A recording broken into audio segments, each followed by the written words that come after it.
Recording almost live from deepest, darkest Appalachia. Nestled in the hills of eastern Kentucky, in particular Prestonsburg.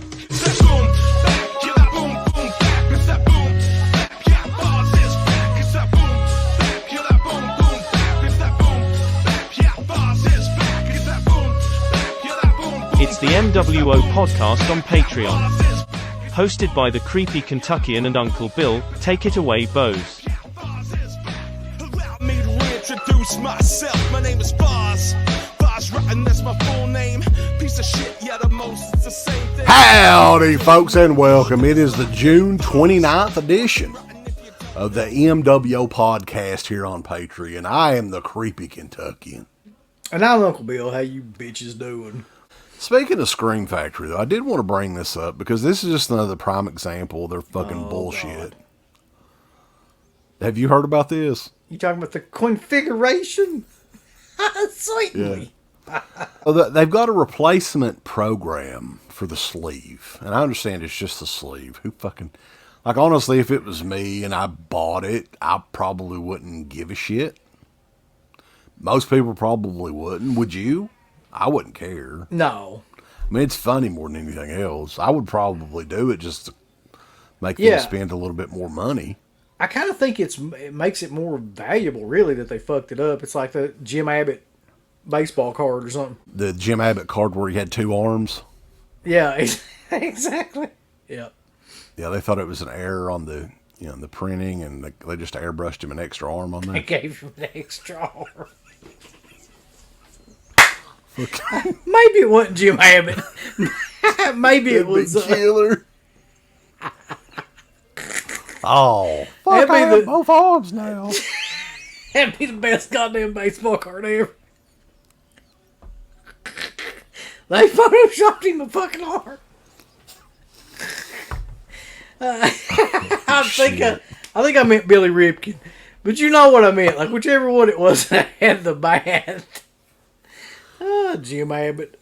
Poor old Jim Abbott. I'd love to. Wouldn't it be killer, like? Because Jim Abbott was in the American League. He only had to pitch. He didn't have to hit. What if they traded him to the National League where he had to hit? You know what would be killer, though?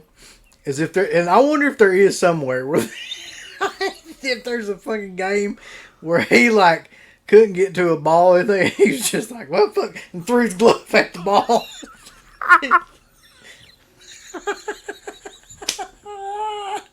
Oh shit, I can't get to it.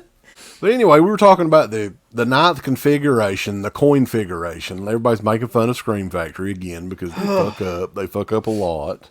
They do. I think at this point, Scream Factory is basically just a replacement program that on the side also makes a couple of Blu-rays that aren't fucked up. Every once in a while, yeah. But, so, and keep in mind, this was one of those limited edition deals. Like, what was it, 1,500 copies? Mm-hmm. And it was only on their website. But they're still making you show proof of purchase. You purchased it fucking directly from them. And you have to email them to see if you can get a replacement. This is what I don't understand about Scream Factory, okay?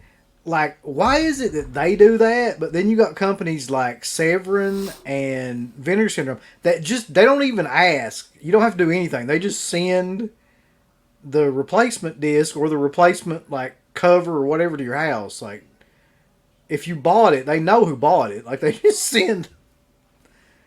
Like, why do you have to fill out all that shit for Scream Factory? Here's why, because they're cheap motherfuckers. They do not want to spend the money. They're like, oh, well, this would be a huge loss if we have to... That's exactly what it is, though. They're just assuming that a lot of people won't do that, so they'll end up, like, keeping money rather than just fucking... Yeah, actually doing what they should have done to begin with. Right. Everybody makes mistakes, right? It's how you handle those mistakes. And Scream Factory, 99% of the time, fucks everybody as much as they can. Let me tell you something. Like, I don't even know when Severin or like Vinegar Syndrome have a disc recall, but I don't have to know because like the shit gets sent to my house, and then when I get it, that's when I know something is wrong. But I mean, you don't have to do anything. It's like when Vinegar Syndrome left a couple of your titles out that time. Thumbs up. Up your butt. Like, subscribe. And if you subscribe, here's something else you can do. Once you subscribe, you can click the bell notification, right? And it'll notify you anytime that Dead Pit puts up new shit. Or don't. I really don't give a if you do or I don't. want you to. I want you to. I don't care. Let's keep our community growing here on YouTube. I don't like it. I don't want you to do nothing. Listen, they need to do that now. No, don't you dare touch it. Thumbs up. Subscribe. And click that bell. For this video officially, it's Old Curly Jaws has a message for you. Go on over to shop.deadpit.com and go look at their Teen Public store right now.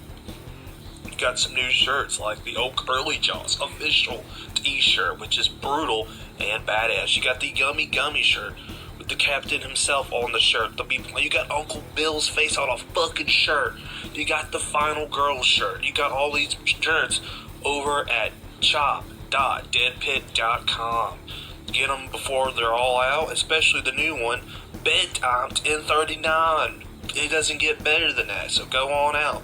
Check out these shirts at shop.deadpit.com. Go look at their Teen Public store. You're going to have a good old time. Get them all! Thank you to all of our supporters on Patreon. Dead Pit on Patreon.com is the only place to check out a complete archive of the old Dead Pit radio shows all the way back from 2005 on, in addition to the midweek shows and fan commentaries, exclusive podcasts, and much more. Dead Pit on Patreon.com if you're interested. Tiers start at only $1.